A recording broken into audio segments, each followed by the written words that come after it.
40 dias intencionais. Oração e palavra. Graças a paz, irmãos, tudo bom? Então, a minha fala de hoje é sobre o convite para o relacionamento intencional. Em 1 João 2,20 fala o seguinte: mas vocês têm uma unção que procede do Santo, e todos vocês têm conhecimento. Então, esse texto, ele fala o seguinte, que a gente já tem uma unção. E essa unção, ela vem de Deus. E que a gente também já tem conhecimento. Então, a principal questão na vida assim, de um cristão é o quê? Quando a gente é salvo, a gente também quer que outras pessoas também sejam, né? Então, a intenção principal de um discípulo também é fazer discípulo. E o próprio Espírito Santo de Deus, ele nos ajuda nisso. É ele que nos dá essa ousadia. Ele falou que a gente já tem a unção e que a gente também tem conhecimento. Então, assim, todo mundo tem uma experiência com o Senhor. Por mais que às vezes a gente não consiga falar claramente da palavra de Deus, mas o nosso convívio com Jesus, nós somos cartas vivas, né? A gente consegue passar isso. Olha o que Jesus já fez na minha vida. E por conta disso, outras pessoas também vão conhecer Jesus. Nós somos a casa do Espírito Santo. Ele mora dentro da gente, né?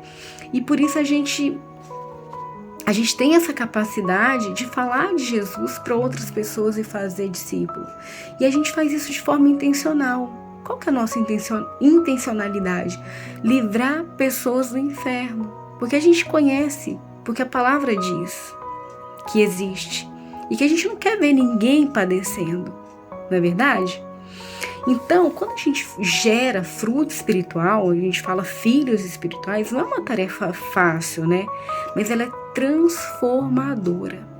Ela transforma não só aquela pessoa que vai ser transformada, mas ela transforma até nós, né? E a gente tem isso, porque o Senhor nos dá.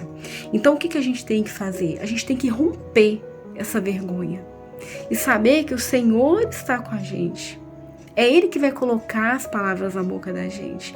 É Ele que vai nos orientar. Não é verdade?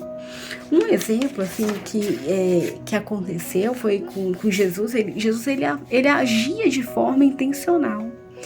O que ele fez? Um exemplo da Bíblia é lá o que ele fez com Zaqueu.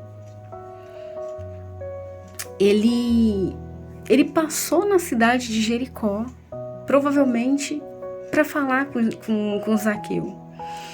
Naquela época, para ser rico, Zaqueu ele era muito rico, mas para ele não resolvia muito, porque as pessoas não gostavam de Zaqueu, né? Ele era um homem de pequena estatura, ele subiu uma árvore para poder ver Jesus, então ele queria ver Jesus. E quando Jesus olha para ele, de forma intencional, fala: olha, hoje eu vou jantar lá na tua casa. Ele faz um convite.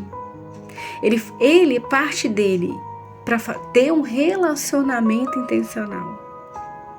Então, assim, o Zaqueu, né?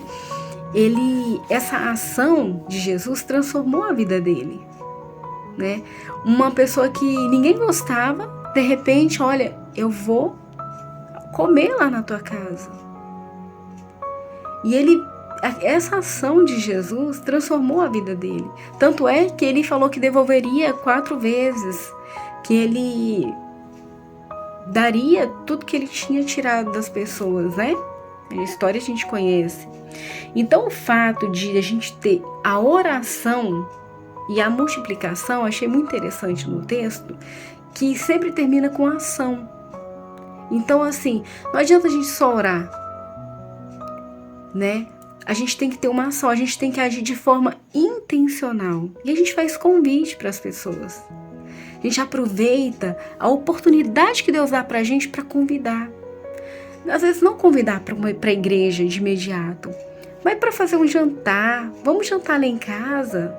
Vamos tomar um café. E as brechas que a gente tem, a gente começa a falar de Jesus. Olha que bacana. Jesus era muito inteligente e ensina a gente a ser assim. A gente tem conhecimento e a gente tem unção. E principalmente a gente tem o Espírito Santo de Deus na nossa vida. E é por isso que a gente é capaz, sim, de fazer discípulos. Amém? Um abraço e fica com Deus.